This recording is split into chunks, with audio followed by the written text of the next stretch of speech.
We've learned that the challenger in an Indiana State Senate election is now officially calling for a recount. Paula Copenhaver was endorsed by President Trump in her primary challenge to State Senator Spencer Deery. 13 News State House reporter Emily Longnecker has been looking at this race, which is currently now hanging on just 2 votes. Yeah, it's hard to believe. Right? Okay, so according to the Secretary of State's website, Deery has a 2-vote lead over Copenhaver. Today's filing, though, could change all of that. On Friday, all of Indiana's elections were certified. That opened a brief window for candidates or party leaders to file petitions calling for recounts.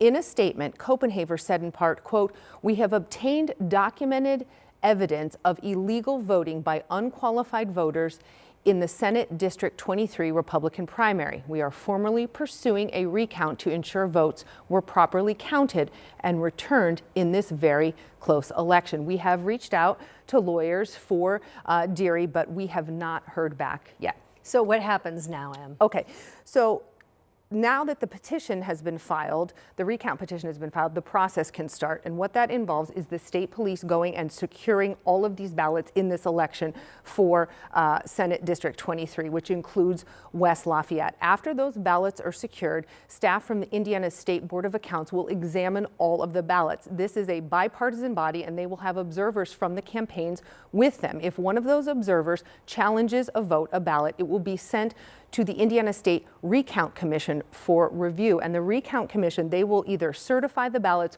or discard them, and their decision is final. Emily, who's on that recount commission? Okay, so the Recount Commission, it's a 3-member body with a representative of each major political party, 1 Republican, 1 Democrat, and then Indiana Secretary of State Diego Morales is the 3rd member. So how is it that we got this primary down to this margin of just 2 votes? I mean, well, this is one of the primaries that is tied to the redistricting fight from last year, and Deery was one of 21 Republican state senators who sided with Democrats to defeat President Trump's push to redraw Indiana's congressional map. So Trump promised retribution, you'll remember, and backed primary challengers to 7 of those senators this year. So far, just 2 of those incumbents, Deery and Senator Greg Good in District 38, have managed to defeat their challengers.